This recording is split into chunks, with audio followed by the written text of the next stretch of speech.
So the other day I put a poll on my community tab asking which Starfield faction you guys would like to see a massive deep dive into, and over 90% of you chose the Crimson Fleet, which doesn't surprise me. So here it is, literally everything we know about Starfield's space pirate faction, the Crimson Fleet.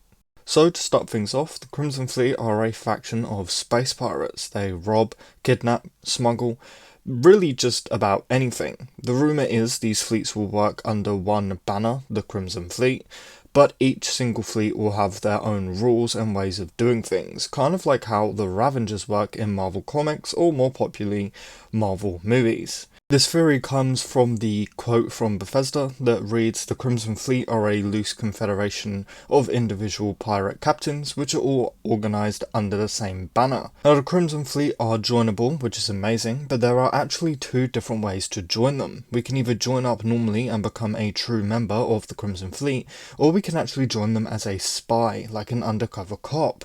We can go undercover and report back to other factions, which we don't know who yet, but most likely the United Colonies or the Freestar Collective, in order to help them take down or fight against the Crimson Fleet, which sounds really cool to me, and I'll definitely be trying this out. Now, when it comes to actual lore, we do know quite a bit. In the year 2330, the Crimson Fleet disrupted the operations of the Freestar Collective and the United Colonies due to the fact that the Crimson Fleet expanded their organisation into the Crix system. By the way, I have no idea if I'm saying that correctly, so I will have it up on the screen for you all. We also know that the Crimson Fleet have official footholds in a bunch of other places that I don't even want to attempt to try and pronounce, so again, they will be on the screen. But now let's get into the really cool stuff. In the Starfield showcase we can see this ship here, which is named the Crimson Fleet Ghost. We actually see these ships a bunch of times when we fight one towards the end of the showcase, for example, when Todd announced manual spaceflight. Now when it comes to the actual Crimson Fleet themselves, each member actually has a different rank.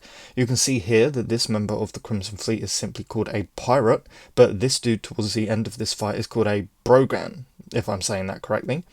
We can also see in this clip here how there are a bunch of variant Crimson Fleet armors. Maybe each rank has different armor, or these could just be light, medium and heavy variations like we have in Fallout 4. And next we do see the command center here. These pirates clearly aren't the brightest of the bunch. As you can see, they can't even spell center correctly. This looks way too big to be one of the Crimson Fleet ghost ships though, so I am willing to bet that this is the leader's main ship. I'm also willing to bet that this dude is either the main boss slash leader of the Crimson Fleet, or he is a companion that you will get when joining the Crimson Fleet. Also, could we just take a moment to appreciate how badass this next scene is? The only way out is death. I absolutely love that scene. Honestly, it's probably one of my favourite scenes from the entire showcase. But anyway, it appears that the Crimson Fleet don't really have a main goal. They are pirates after all. They probably just want to raid and get money. I think that we all expected that. We know in Starfield's main story we'll be collecting these weird items slash artifacts shown here. So maybe if you side with the Crimson Fleet, your goal is to find these to sell them as a collection or something. I don't know, I'm just thinking off the top of my head.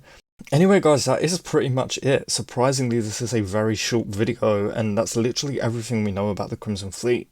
I am planning to do massive breakdowns on Constellation, the Freestar Collective and the United Colonies, so if you want to check them out, be sure to subscribe so you can actually see them when they get posted. We also cover all Starfield news, leaks, rumours, speculations and everything else here, so if you want to stay up to date on Starfield, definitely consider subscribing.